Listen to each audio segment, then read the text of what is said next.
निहारिका जी का चल रहा हो कुछ बढ़िया।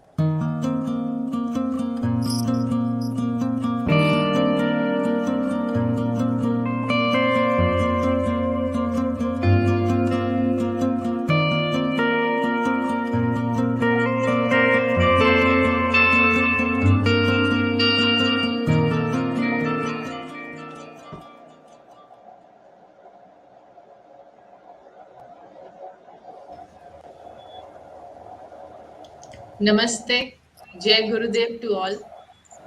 We are all volunteers and disciples of Gurudev Sri Ramlal Ji Siyag, and it gives me immense pleasure to share today with you all the Vedic Indian yoga philosophy and meditation and yoga philosophy of Gurudev Sri Ramlal Ji Siyag, so that a lot of confusions and a lot of doubts are cleared. Yoga is the union of soul with God, or yoga is the union with the universal consciousness.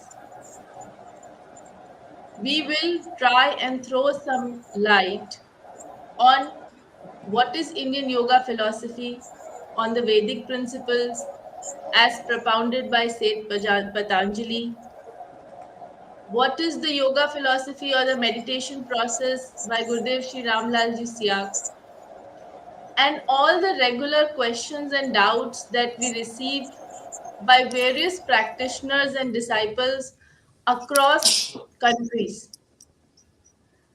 I have with me today Professor Sri Pradhyuman Singh Ji, who has been the disciple of Gurudev from past 20 years, and he has been conducting programs of meditation in the light of Gurudev from many years. Namaste Pradhyuman Singh Ji. I welcome you to the show. Namaste and Jai Gurudev.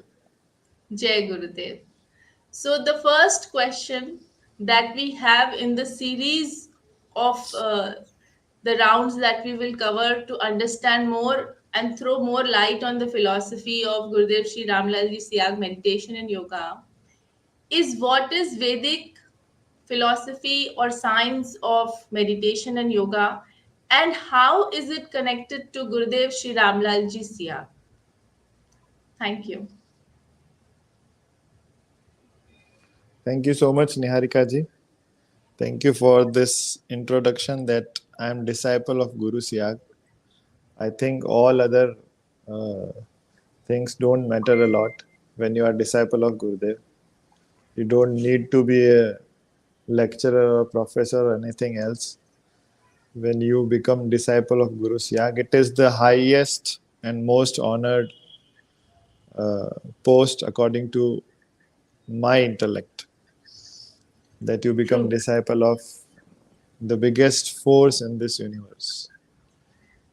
So, as it is our today's topic, that we will discuss and we will speak about Vedic philosophy and its similarities or relevance with Guru Siyag Yoga. See, this country, which is known as India nowadays, this subcontinent, as you must have heard name of Maharishi Aurobindo Ghosh. And Maharishi Aurobindo Ghosh was a true yogi.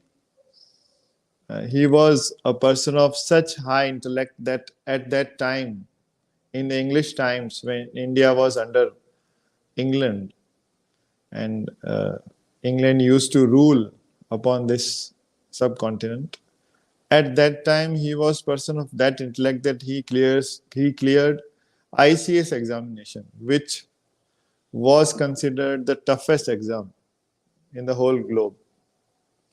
And instead of joining that most renowned and most respected job of Indian civil services, Maharishi Arvind chose to fight for motherland India.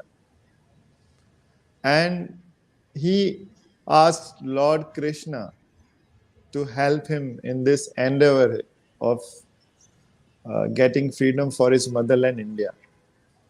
and he became a yogi. And it was in Alipur jail where he received his first message from Lord Krishna. And later on, after coming out of jail, he gave his most famous speech of Uttarpara. And every learned Indian must read Uttarpara speech. Because in that speech, Maharshi Arvind came with Maharshi Arvind prepared something else to speak on that forum, but at the last moment, he was ordered by Lord Krishna to change all the matter, and something was put in front of him. And Maharshi Arvind said that whatever I am speaking now in Uttarpada, it was not designed by me. It is order of Almighty that I need to speak such words. And at that time, Maharshi Arvind spoke in that Uttarpada speech that this subcontinent of India, Lord himself told Arvind that this subcontinent is very special in this globe.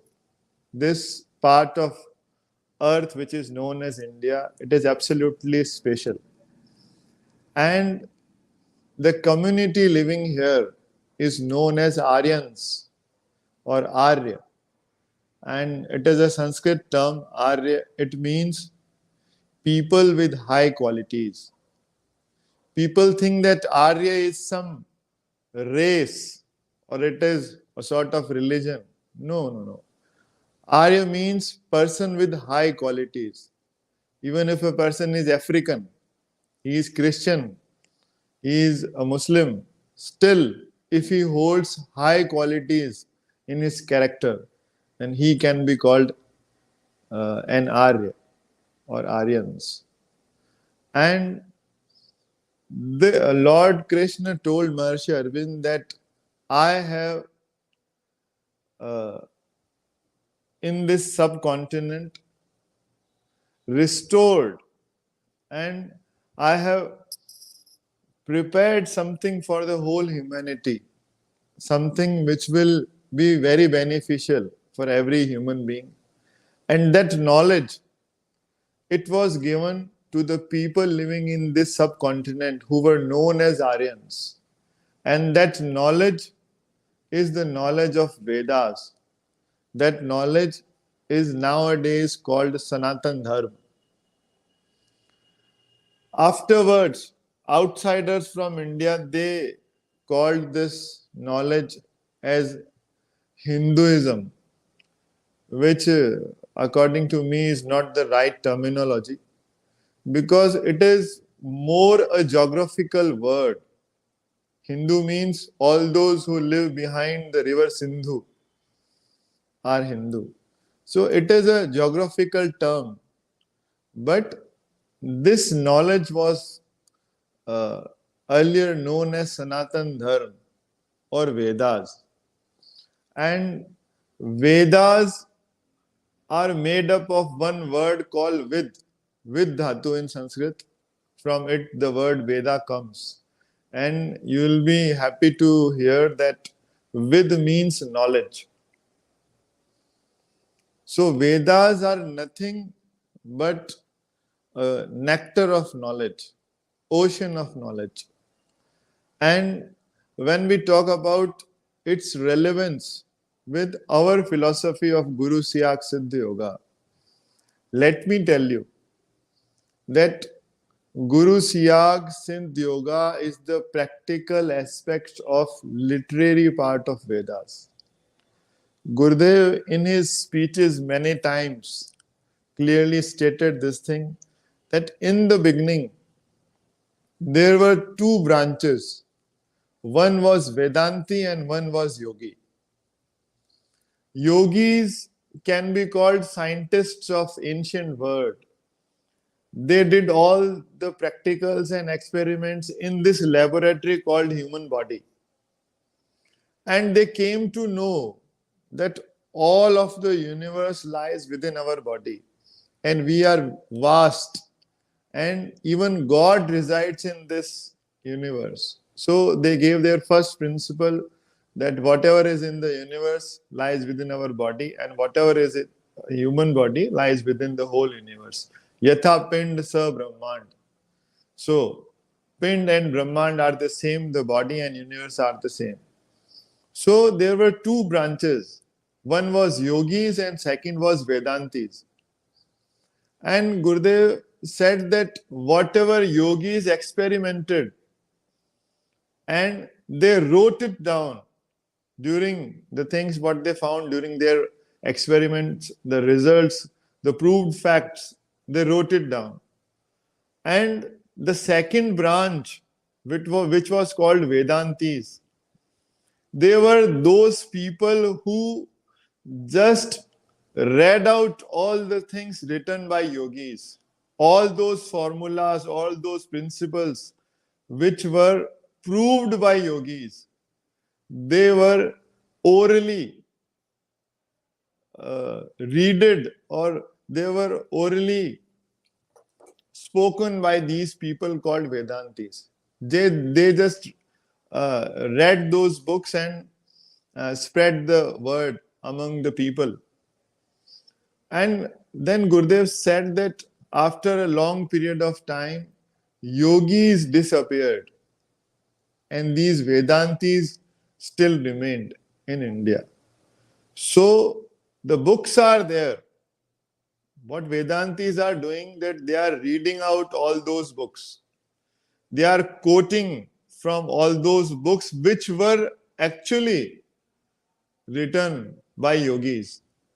And yogis were none else but scientists of the ancient era who did practical and got all those results.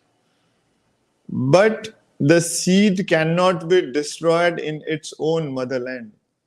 So the yoga, although it appeared that yogis have disappeared from this globe and this earth, but yogis like Baba Shri Gangai Nath Ji, his guru, Bhavnath Ji, and all the Nath yogis whose holy shrine is in Kajalwas, the great yogis of Nath cult, they still remained in the jungles and all, and they saved this knowledge of yoga.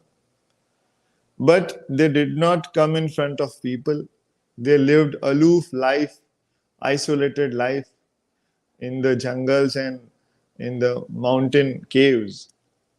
But it was Baba Shri Gangai Nath Ji, the descendant of those great yogis, the true Guru of India. He ordered Guru Siyag that the knowledge which is there in Vedas, but it is into a literary form only. Nobody has the power to prove those principles as true facts. Nobody is there in this world who can practically prove these principles in front of scientific world. So Baba Shri Gangai Nath Ji ordered Gurudev that it is your duty now. I am giving this greatest task for the welfare of humanity to you, and now you should resign from your railway service and you should work for spreading this divine knowledge among the human beings. And then Gurudev Siyag came into the limelight and he started doing all those things practically which are written in a literary form in Vedas. Let me give you an example. There are 4 Vedas actually. Actually, we call them, because I teach philosophy. So the true term for Vedas is not Vedas actually. The true word is Sahitas. There are 4 Sahitas. Rik Samhita, Sam Samhita, Yajush Samhita. है ना? So, and Athar Samhita. But in a general term, we call it Rig Ved, Samved, Yajurved, and Atharved. And oldest of them is Rig Ved. In Rig Ved, there is an instance where the Vedic Rishi clearly gives a message that our human body is containing 7 layers or seven sheets.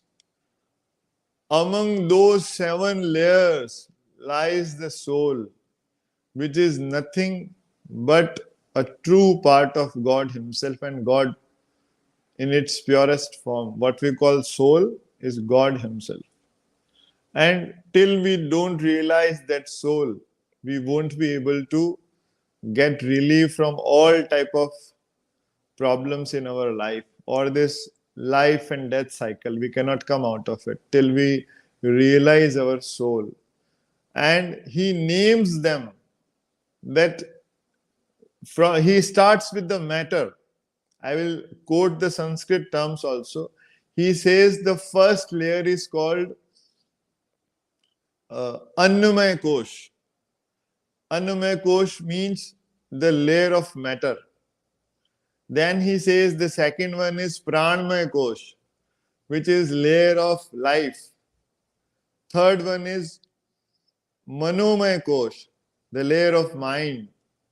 And the fourth one is Vigyanmaya Kosh, the layer of science. And Vedic Rishi clearly states that in our body there are 7 chakras. And these 4 layers, they cover from the lowermost part of our spine to this point over here, what we call Agya Chakra. Till here we have these 4 layers. And today's human being, many of them, they have developed themselves to the 4th layer, the layer of science, Vigyanmaya Kosh. And due to development till this fourth layer of science, many human beings are able to use science in its most modern way. And new scientific inventions are there.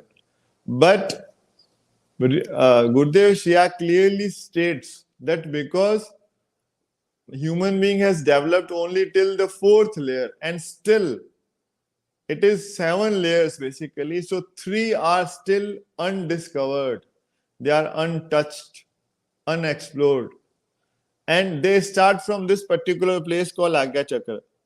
As you can see in the picture of Baba Shri Gangainathji, you will see 3 lines on his forehead here, which are called Tripind. And Tripind is representation of these 3 layers. The 5th one is Anandamaya Kosh, the layer of bliss, the greatest thing, much more than the sensuous pleasures. The 6th one is Chittamaya Kosh, the layer of knowledge. And the last one is Satmaya Kosh, the layer of existence, where our true soul exists. So Gurudev is awakening Kundalini power in human beings, and by the grace of Guru Siyag, that Kundalini power is able to pierce these all chakras, and it comes here very soon on Agya Chakra. And the toughest part is piercing this Agya Chakra, which can only be done by a Siddha mantra, the greatest mantra given by a Siddha Guru. And when this Agya Chakra is pierced, according to Maharishi Patanjali's philosophy, when human being starts its journey from Vigyanmaya Kosh to Satmaya Kosh, or when it starts piercing, or when it pierces the 6th chakra of Agya Chakra, it starts its journey to the last chakra, which is Sahasrara. And Yoga says here Lord resides. At that time, he goes into the state of Samadhi, which is a true state of pleasure. Gurudev used to quote this thing many times during his speeches, that till you are not freed from all type of diseases, till you are suffering from something, some problem, you won't attain the state of Samadhi.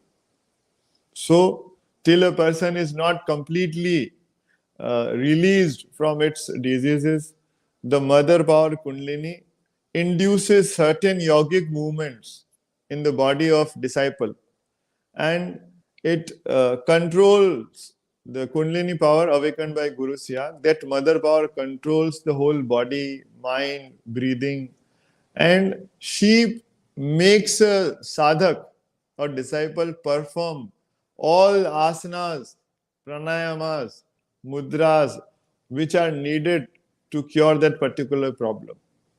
So, before coming of Guru Siyag on this planet, Vedantis used to read things from Vedas and Vedic scripture, but they were not able to prove it practically.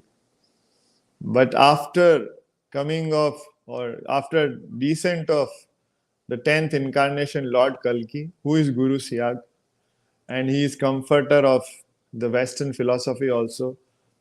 Christians are waiting for Guru Siyag in the name of comforter. Judaism, they are waiting for Masiha, which is Gurudev himself. Even the Buddhist religion awaits Gurudev Siyag in the name of Maitre. And Sanatan Dharma clearly waits for the 10th incarnation, which is Kalki and which is Gurudev Siyag. Maharishi Aurobindo Ghosh clearly stated in his books and philosophy that now it is not in the power of rishis to attain global peace, because the problems of this globe are so complex and so vast and so large that only if God descend on this earth, if the incarnation of Lord Vishnu comes, Lord Krishna himself descends in human body, then only problems can be solved. Now it is out of the power of Rishi, Muni, sages, saints, and vibhutis. Now only avatar can do the trick.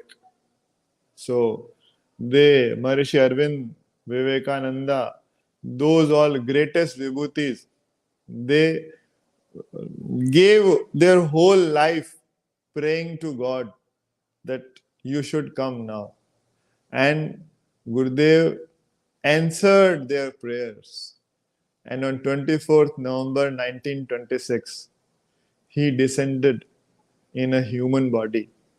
And he is no one else except then 10th incarnation Lord Kalki. And when people ask me, how can you say that he is Lord Kalki and he looks so normal, he looks like our grandfather, and he wears such simple dress and all. So, and many people say that we haven't heard of these things like awakening of Kundalini, meditation from just meditation starts, or Kundalini awakening starts just with his picture and chanting of his mantra.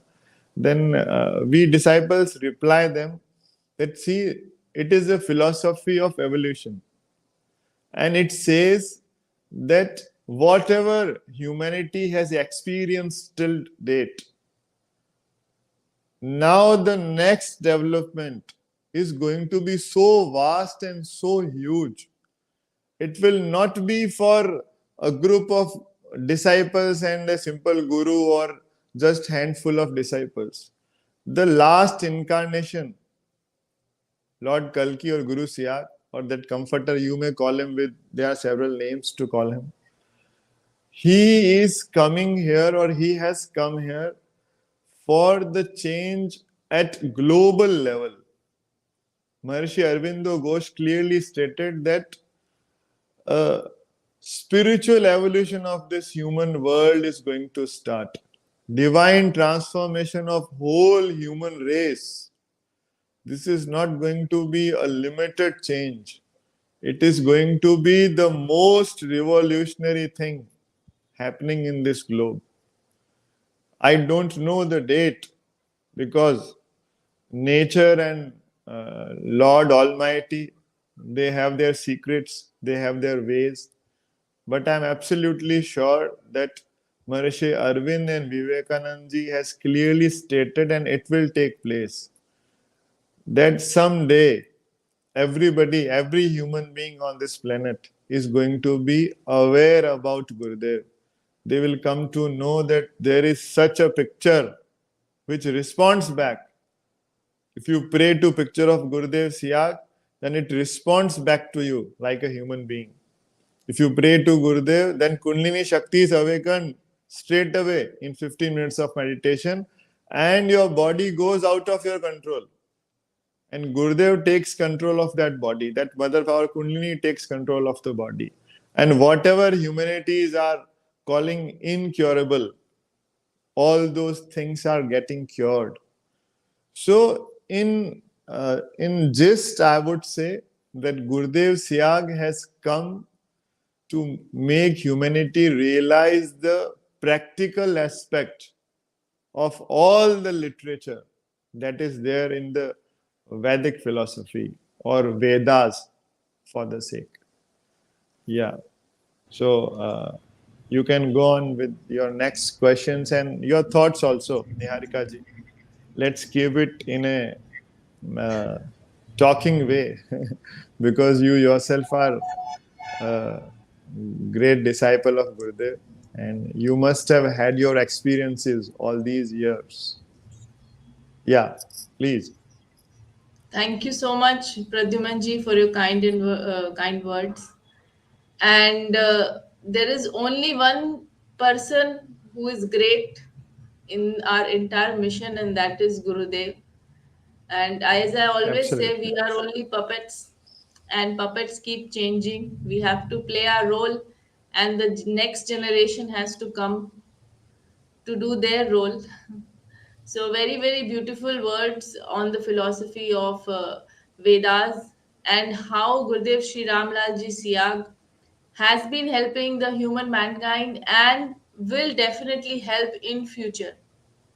Now, I want to understand how this Vedic philosophy can help solve the present problems which are humongous or immense problems that human beings are facing today in the entire world.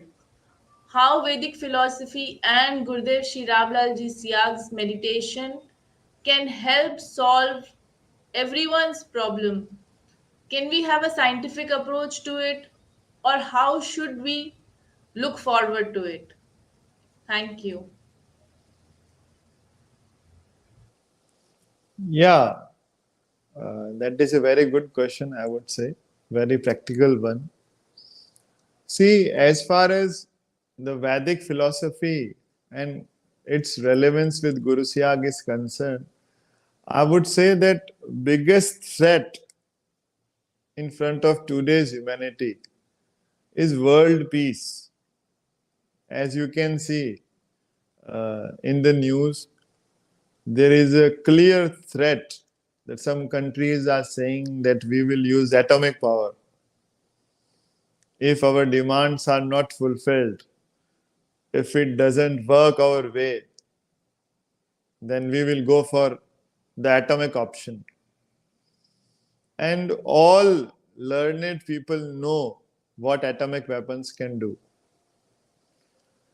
Only India has so many atomic weapons which can destroy this earth twice or thrice. Now, we are not talking about the thousands and thousands of atomic warheads which Western countries are having. I will not name any specific country, but you all can understand what I'm talking about. Gurudev, in his introduction to this philosophy, in the very first instance, Gurudev clearly discussed this thing that there are three powers in the human or in this human race. There are three ways or three powers through which they work. The first one is, in Sanskrit, Gurudev uses the word Janbal, Dhanbal, and Manbal. Janbal is muscle power, or you can call it power of weapons and all those things. So today what world is facing is that countries with Janbal or muscle power or power of force, great army, great air force, great weaponry, great armory, they are talking about that do according to our instructions or we will destroy you. Do things according to our guideline. Otherwise, we will do this thing or do that thing. So, by threatening others with your power, it cannot bring peace in this globe. So, Janbal is not working. The second one is Dhanbal, the power of money. Gurudev clearly stated that people who are having economic power, they are using muscle power according to their own benefit. So money is not guarantee to peace. Like you can see, there is a country called North Korea and it has got a dictator. Just before 2 or 3 days back, it exercised its new missile. They experimented on a 13,000 kilometers missile range. And from North Korea, that missile can take on atomic warhead to every city in USA, to every city in America. Although Americans are having the highest money in this world, but every missile in Russia of long range can reach America. So the economic force is not guarantee to world peace or your safety. And Gurudev always talked about the third power, which is Manbal, the power of mind, the power of knowledge. Since time immemorial, India is known as Vishwa Guru. What do you think India is known as Guru for what? The yoga prevailing in today's world, is it that exercise what we call yoga? Is India a Vishwa Guru? Because there are some trainers in India and who are charging a lot of money to teach people about this exercise called yoga. In no way this exercise, what is called yoga today, and whose sole aim is fitness of body, in no way you can call it yoga philosophy or the true yoga philosophy, whose main aim is to reach the highest stage of development, which is moksha or salvation. The Nath Gurus or Vedic philosophy talks about this yoga philosophy in this way. They call it that there are three problems in this world: Dehik, Devik, and Bhautik Tap. Dehik Tap means problems related to your body. Bhautik Tap means problems related to your this materialistic world. Like a person is suffering from a disease, then he is suffering from Dehik Tap. If a person meets an accident or he is bitten by a snake or he is suffering some monetary problem, he is suffering from Bhautik Tap. And Indian philosophy even talks about the third tap or third problem also, which is Devik, spiritual disease. And the first guru or the Machendra Nathji, who is the ancient guru of this Nath cult, he is known as Adi Guru of this Iron Age or Kali Yuga. He has clearly mentioned that this yoga is a immortal fruit of a tree called Vedas. In Sanskrit, I will name this shloka. He says in Sanskrit that there is a all wishes granting tree which is called the tree of Vedas. He says, Dvij sevit shakhashya shruti kalp taroha phalam shamanam bhav tapasya yogam bhajat sattama. Let me simplify this for you. He says there is a tree which is kalp vriksha. Kalp vriksha means a tree which grants all the wishes to the seeker. That tree is called the tree of Vedas. And then he moves forward and he says that there are two people. One are Vedantis and second are yogis. He says that Vedantis only count the branches of that tree. But yogis, they eat the fruit on that tree, and that fruit is called yoga or yog. And when you eat that immortal fruit of yog, you are freed from all three tap, all three problems: daihik, devik, and bhautik. Physical, your bodily problems, your materialistic problems, and even your spiritual problems.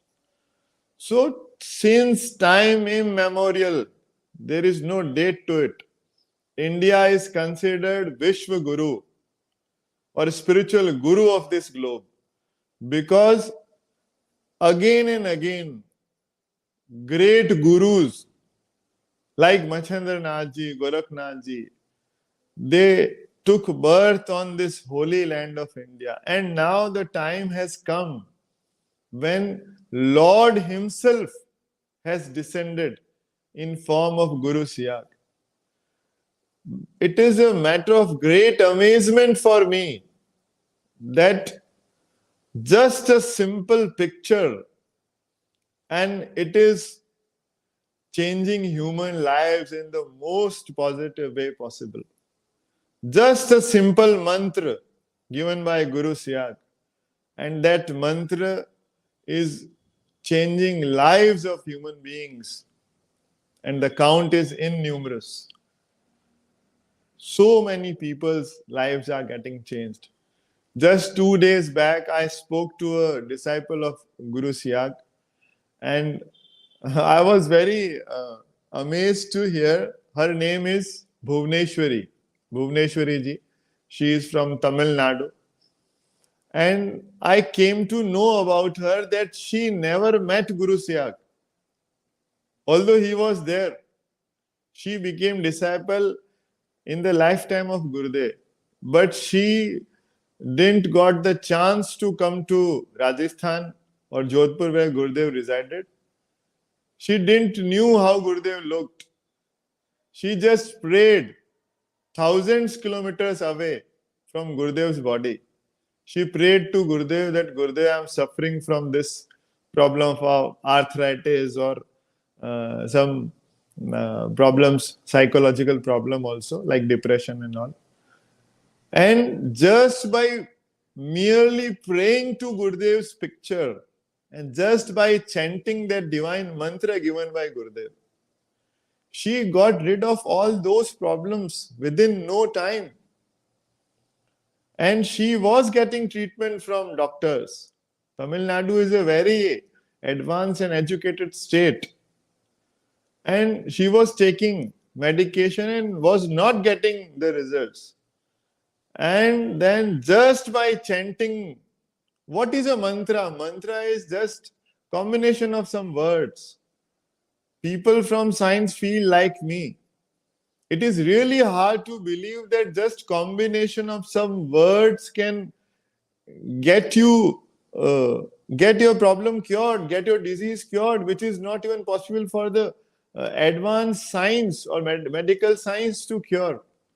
So this is the science of yoga, which has appeared with Guru Siyag. Although nothing new is happening, Gurudev clearly stated this thing, that whatever I am doing is Shastrokt. Shastrokt means it is according to our scriptures. Whatever I am doing is not a miracle. It is absolutely according to our philosophy. But people are getting amazed. They are not believing because the practical part has started now. Till date, they only read things in the books. But now, when the practical thing has started, and it is very unfortunate to see that people from India are not believing on their own knowledge. In these online programs and during all these years of prachar, I came to know, and I will call it that it is unfortunate on our part that this country of India is the originator of this knowledge. This is the holy land, this is the pious land where incarnations took place, where all the avatars came, including Gurudev. And still the people of India don't consider their knowledge as the supreme most. And what a pity that people from Western arena, people from the Western world, they are inclining so fast towards this knowledge. I will call those people as the most positive people, because even Vivekananda also stated similar thing during his speech. Vivekananda stated about America. I will quote Vivekananda on this instance. Vivekananda said, "Let anything new come in this world, and the Americans will be the first to accept it." So I think this philosophy of Guru Siyag, it will be accepted first by the Western world. And it is so unfortunate that we Indians, who are generators of this knowledge, Guru Siyag took birth in India. He is not from USA. But still, it is all Leela of Lord Vasudev. What can we do about it? So we are just trying to spread this word. Gurudev has come here to prove that our Vedas are not a fiction. They are not mere stories told by some rishi. It is the knowledge which is absolutely based on scientific foundations. But till today, there was nobody, even Swami Vivekananda also. He just talked about our Vedantic philosophy. He started Vedant Foundation over there. Vedant means the knowledge of Upanishads. Because I teach philosophy, let me throw some light on this part also. Vedic scripture consists its 4 parts. First is Sanhita. Sanhita means 4 Vedas. Rigved, Yajurved, Samved, Atharved. They are Sanhitas. After Sanhita comes number of Brahmins. These were created to understand Vedas. After Brahmins come Aranyak or Aranyakas. Aranya means jungle. Because this knowledge was only given in the isolation of jungle or forest, that's why they were named Aranyak.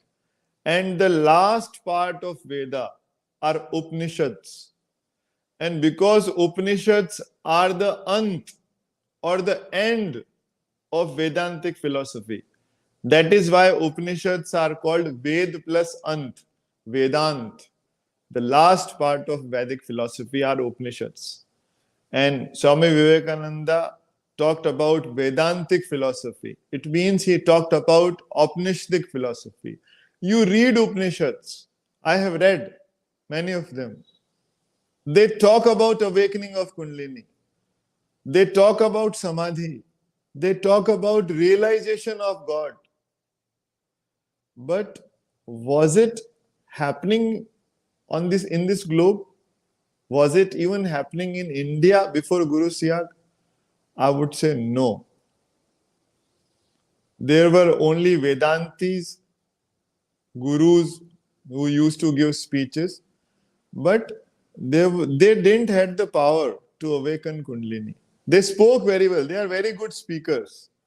Even in today's world, in India also, many people call themselves Guru, Sadguru, and many other names they call themselves.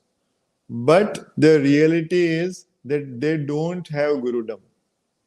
Vivekananda clearly stated, till a person has the power to awaken Kundalini, he cannot be called Guru. And there is only one Guru, and he is Lord Vishnu. He is comforter. He is Guru of all Gurus, and that is Guru Siyag. You don't even have to reach to his place. Wherever you are sitting in this globe, you can Google Guru Siyag and you will get the picture of Guru Siyag. Keep the picture in front of you and pray to him that if you are a true Guru, show me your power. And then just meditate. Close your eye, try to imagine Gurudev's picture here and chant any word like Gurudev, Gurudev mentally. And straight away, within 10 to 15 minutes, you will know what Guru Siyag is. Kundalini Shakti will be awakened and automatic movements, involuntary movements, pranayamas, it will start in your body. Even if you are sitting in Chicago or Copenhagen or Canberra or Africa or anywhere, you will know what the power of Guru Siyag is. Just by praying to a mere picture. And when you will do the sadhana, when you will do the regular meditation 15 minutes in the morning and 15 minutes in the evening and chant the divine word given by Gurudev, you will basically do the sadhana or tapasya of Vedantic philosophy. Whatever that is written in those Vedic literature, that will become a practical to you. You will be able to realize those mantras every day during your meditation. So it is a vast ocean, Niharika ji, and we can go on and on about Guru Siyag. There is a great saying, Hari Anant, Hari Katha Ananta. So Hari means Lord Vishnu, Lord Krishna. He is Anant, endless, and his story is also endless. So we bow to the Guru of all Gurus, Guru Siyag. Jai Gurudev. Jai Gurudev, very well and very rightfully said, Pradhyuman. Actually, the power is the power of Guru and the healing power of mantra. The mantra can not only heal the mind, the body, the soul, it can heal the entire creation, it can heal the entire universe. What we look forward is for peace, what we look forward is for upliftment, what we look forward is to have a unity in the world and somehow to bring about an end to stop the problems that humanity is facing nowadays. We will have a detailed discussion on how the mantra helps, how effective the mantra and how powerful the mantra is. So, in the next section or in the next part, please do keep updating with us and listen on the healing powers of mantra, how Guru after the other in the principle in the Guru disciple principle of I Panthi Nath Yogis, the same mantra was transferred and it has become an energy point, it has become a healing point, and it has been given in Gurudev's own voice. Hence, the positive vibration of the mantra, the healing powers of the mantra are helping humanity across the world. And no other but people from US, UK, Russia, Israel, Mauritius are speaking themselves of the changing being brought about in themselves daily, whether it is their mental health, physical health, or any of their problems. You will get a practical solution. Only you will have to follow the process. 15 minutes in the morning meditation and 15 minutes in the evening meditation, and continuous chanting of the mantra silently. In the description box, we will mention you our upcoming meditation programs on Google and Zoom. Every week we will have programs for meditation. Do tune in for next sessions. Have a blissful life. Thank you. Jai Thank Gurudev. you. Jai Gurudev. Jai Gurudev. Thank you so much. Jai Gurudev to you. Jai Gurudev.